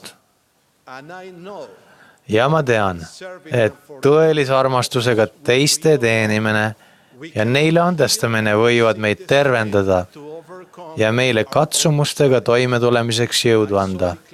Kuulutan seda Jeesuse Kristuse nimel. Aamen.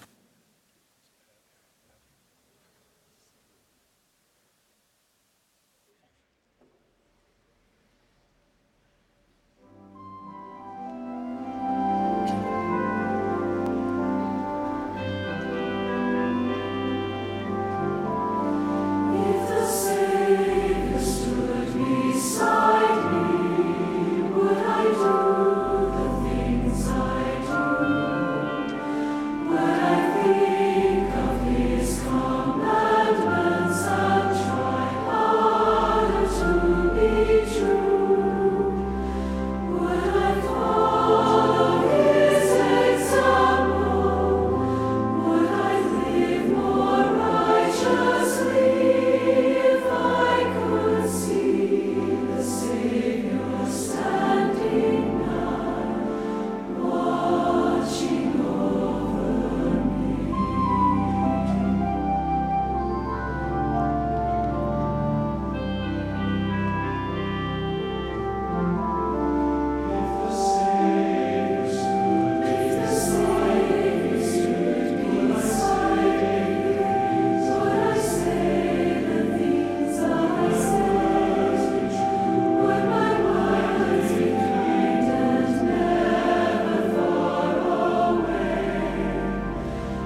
At the conclusion of the conference, konverentsi lõppedes avaldame siirast tänu kõigile, kes on teinud usinasti tööd konverentsi ettevalmistamiseks. we thank those who Me täname kõiki, and those kes on meile kõnelenud music ja kes on esitanud ülendavat muusikat. speaker for this session Selle istungi viimane kõneleja on vanem Neil L. Anderson of the quorum 12 apostlikvoorumist. following Elder Pärast vanem Andersoni kõnet laulab koor selle koosoleku lõpulaulu Iisrael, Iisrael, looja kutsub. His calling. The benediction will Seejärel teeb lõpupalve vanem Evan A. Schmutz 70 ja sellega on konverents lõppenud.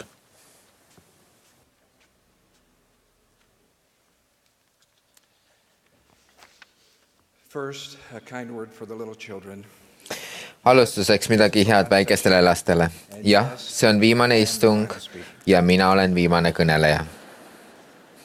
Recently, while visiting the Provo Külastades hiljuti Provo kesklinna templit, imetlesin ma seal maali pealkirjaga esimene nägemus eemalt vaadatuna. Maalil on kujutatud taevane valgus ja vägi, kui isa ja poeg ilmusid noorele Joosef Smithile. Seadmata võrdluseks seda väga püha sündmus, mis juhatas sisse taastamise, võin ma kujutada ette sarnast pilti, millel on näha, kuidas Jumala valgus ja vaimne vägi laskub sellele üldkonverentsile ja kuidas see vägi ja valgus liigub siis omakorda üle maailma.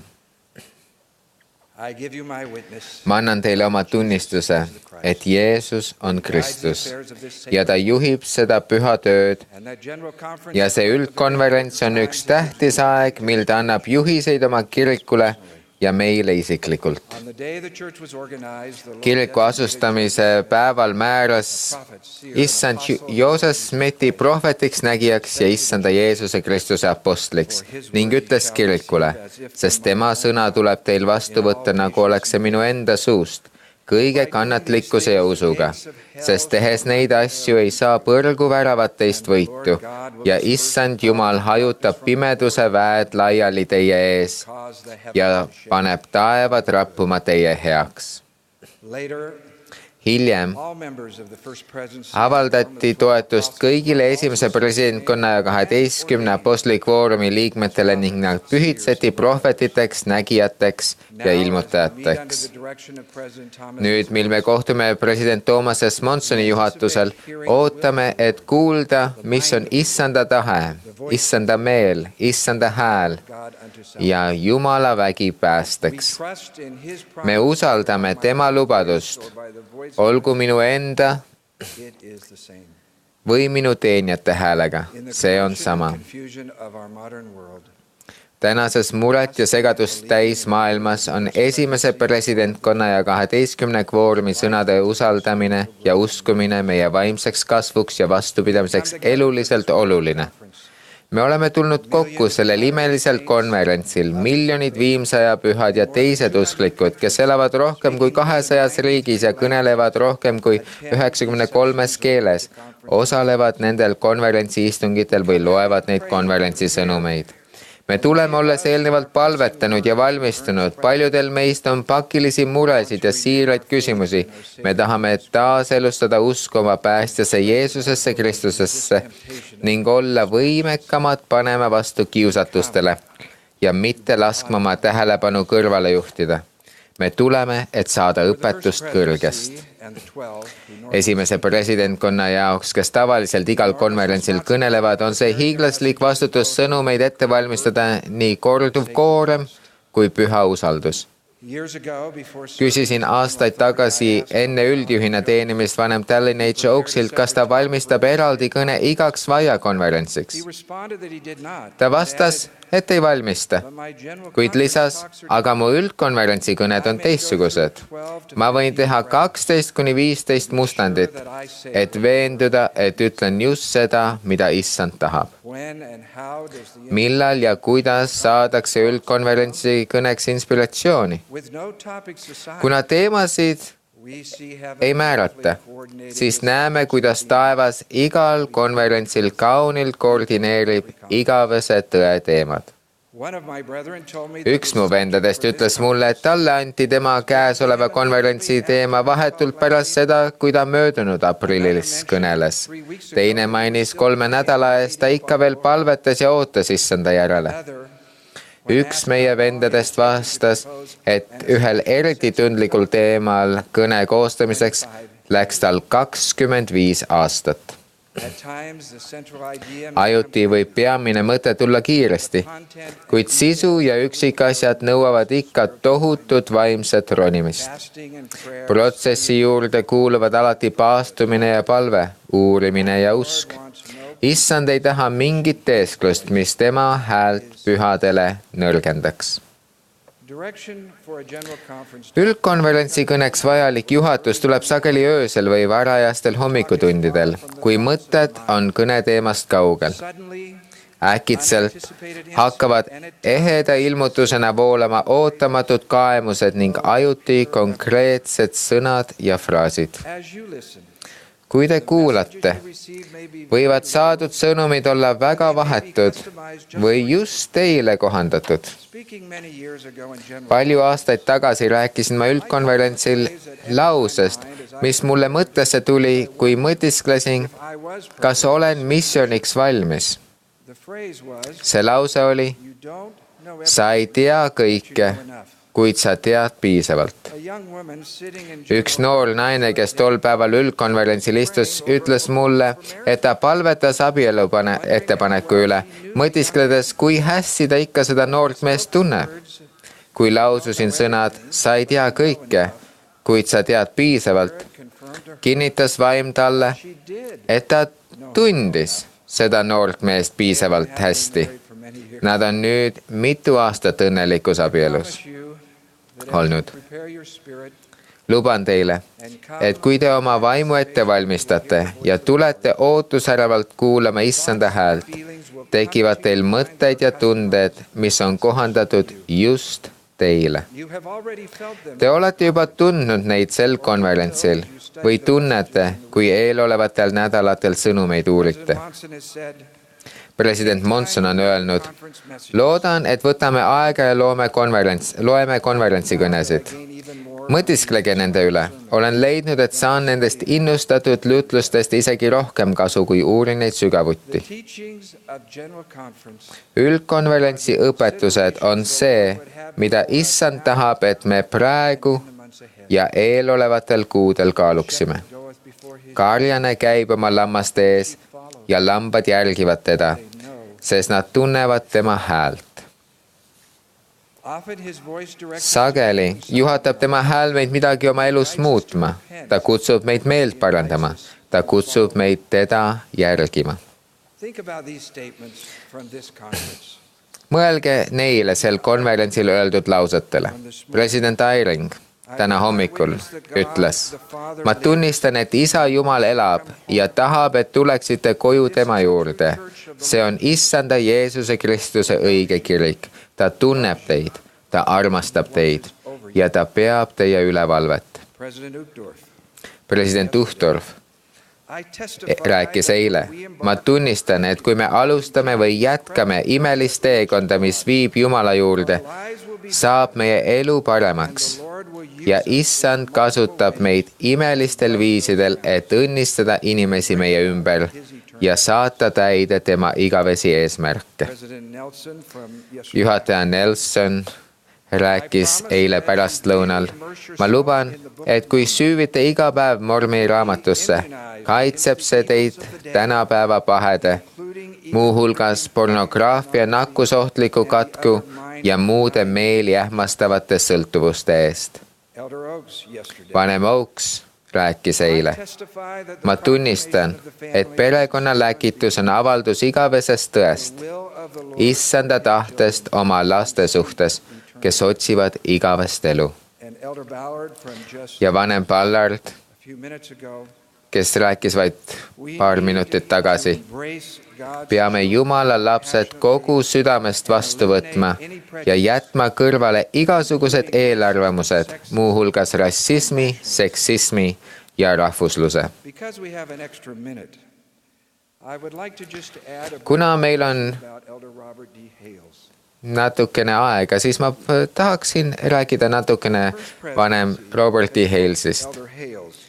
Esimene presidentkond ütles vanem Halesile, et ta võib pühapäeva hommikusel istungil kõneleda, kui tema tervis seda lubab, kuid tema tervis ei lubanud. Kuid ta valmistas siiski ette sõnumi ja jagas seda minuga. Kuna ta suri 3 tundi tagasi, siis ma jagaksin vaid 3 rida tema valmistatud kõnest. Nüüd tsiteerin vanem Halesi. Kui me valime omada usku, siis oleme me valmis seisma Jumala juures. Pärast päästja ristilöömist ilmus ta ainult neile, kes olid olnud ustavad tunnistusest temast, kui nad elasid surelikkuses. Need, kes prohvetide tunnistuse tagasi lükkasid, ei suutnud taluda päästja kohalolekut või tema palgesse vaadata. Meie usk valmistab meid ette olema Jumala juures. Kui lahke issandast, et ta õhutas juhataja Nelsonit minema kohe vanem Halesi voodi juurde, isegi lõunad vahele jättes, kus ta oli koos tema pere ja tema naise Maryga, sel ajal, kui vanem Hales siit surelikkusest lahkus. Ma tunnistan, et sellel konverentsil oleme me kuulnud issanda häält. Me ei tohiks ehmuda, kui issanda teenijate sõnad on vastuolus maailma mõtlemisega ja mõnikord ka teie mõtlemisega. See on alati nii olnud. Ma põlvitan koos oma vendadega templis. Ma võin kinnitada nende hinge headusest. Nende suurim soov on olla issandale meele järele ja aidata Jumala lastel naasta tema juurde. 70 piiskopkond, abiühingu, noorte naiste algühingu ja teiste abiorganisatsioonide juhid on lisanud sellele konverentsile tohutult inspiratsiooni, nagu ka kaunis muusika ja mõtestatud palved. Üldkonverentsi kõnedes on peidus taevaste juhiste aardelaegas, mis ootab, et te selle avastaksite. Meil kõigil seisab ees test, kuidas me reageerime sellele, mida me kuuleme, loeme ja tunneme. Lubage mul jagada president Russell M. Nelsoni kogemust prohvetlikele sõnadele reageerimisest. 1979. aastal, 5 aastat enne üldjuhiks kutsumist, osales vend Nelson vahetult enne üldkonverentsi ühel koosolekul. President Spencer W. Kimball kutsus kõiki kohalolijaid üles pikendama sammu, et viia evangeelium kogu maailma. Teiste konkreetsete riikide seas mainis president Kimball Hiinat, teatades, peaksime teenima hiinlasi, peaksime õppima nende keelt, peaksime nende eest palvetama ja neid aitama. Vend Nelsonil tekkis 54-aastasena sel koosolekul tunne, et ta peaks õppima mandariini keelt. Kuigi ta oli toimekas südamekurg, hankis ta endale õpetaja. Peagi pärast õpingutega alustamist osales doktor Nelson konvendil ja leidis end ootamatult istumas väljapaistva Hiina kirurgi doktor Wu Yingkai kõrval. Kuna vend Nelson oli õppinud mandariini keelt, alustas ta doktor Wuga vestlust.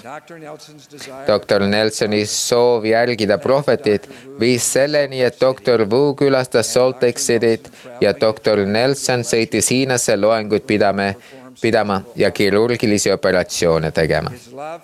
Tema armastus Hiina rahva ning nende armastus ja austus tema vastu kasvasid. 1985. aasta veebruaris, 10 kuud pärast vanem Nelsoni kutsumist 12 kvoorumisse, helistati talle üllatuslikult Hiinast ja paluti, et doktor Nelson läheks Pekingisse opereerima Hiina kuulsama ooperilaulja haiget südant.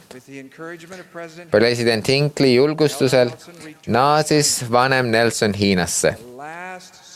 Tema kõige viimane operatsioon kirurgina leidis aset Hiina Rahvavabariigis. Vaid 2 aastat tagasi avaldati juhataja Russell M. Nelsonile taasaustust ametlikus avalduses, kus teda nimetati Hiina pikaajaliseks sõbraks. Ja siis eile kuulsime me hetkel 93-aastast juhataja Russell M. Nelsonit kõnelemas president Thomas S. Monsoni palvest eelmisel kevadisel üldkonverentsil, et igaüks meist iga päev Mormoni raamatut palvemeelselt uuriks ja selle üle mõtiskleks.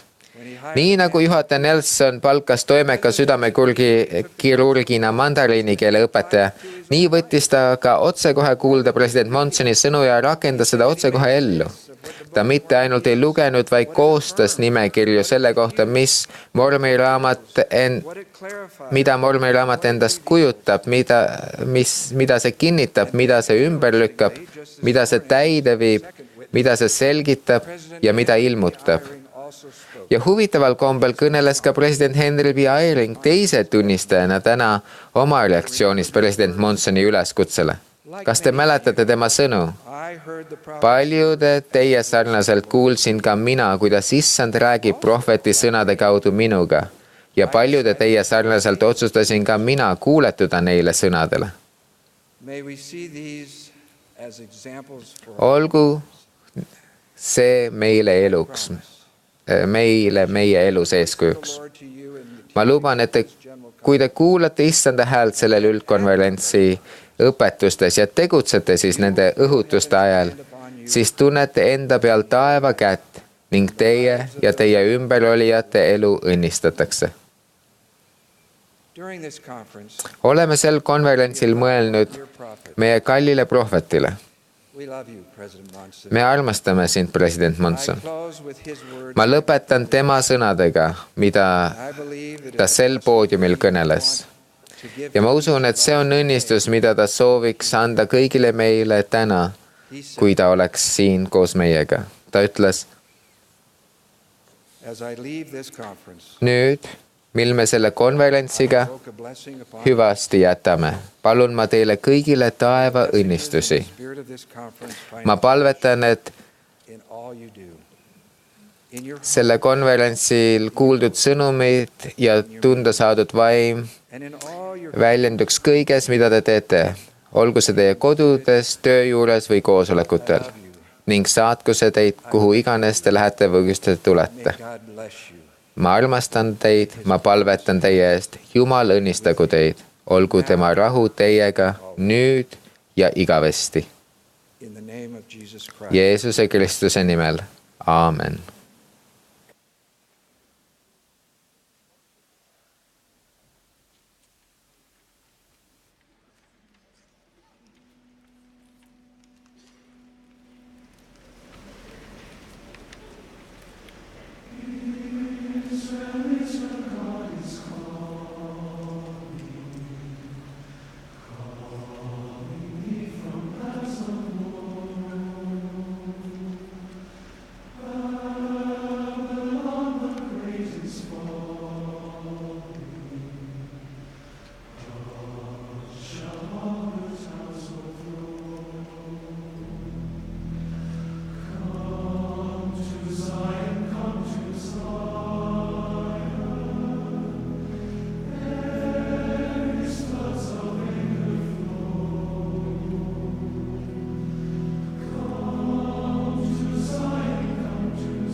meie armas, lahke, armuline taevane Isa. Selle imelise konverentsi lõpupäeval on meie süda täidetud armastuse ja tänuga kogu maailmas. Selle imelise valguse eest, mida sa oled meile andnud. Me oleme tänulikud, taevane Isa, meie prohveti, president Thomas S. Monsoni eest ja me oleme tänulikud tema teenimise eest. Me mõtleme talle ja palvetame, et sinu õnnistused oleksid tema ja tema pere peal. Me oleme tänulikud vanem Halesey eest ja tema teenimise eest ning palume, et sa õnnistaksid tema peret. Taevane Isa, me oleme tänulikud kõikide eest, kes on prohvetid, nägijad ja ilmutajad.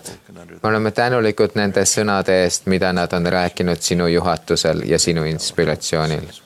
Me palume, et sa aitaksid meid, kui me püüame võtta vastu ja rakendada meie elus neid sõnu, mida me oleme kuulnud. Me oleme tänulikud selle valguse eest, mis sellest konverentsist kiirgub.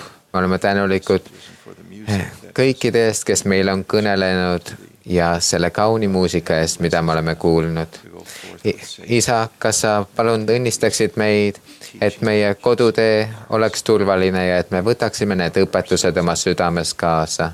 Me anname end sinule, sinu poja pühal nimel, Jeesuse Kristuse nimel. Aamen.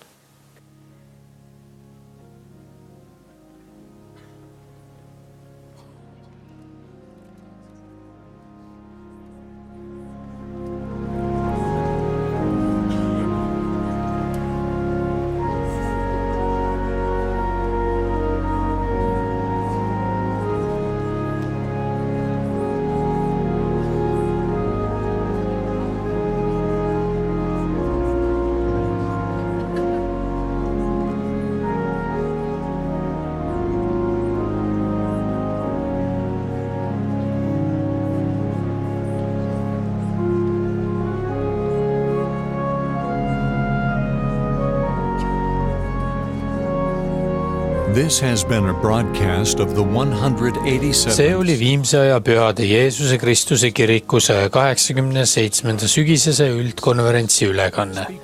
Kõnelejad olid valitud kiriku üldjuhtide ja teiste ametnike seast. Muusika kõlas Mormooni tabernaakli koori esituses. Selle ülekande tõi teieni Bonneville Distribution. Igasugune salvestamine, taasesitamine, üleskirjutamine või mõnel muul viisil kasutamine ilma kirjaliku loata on keelatud.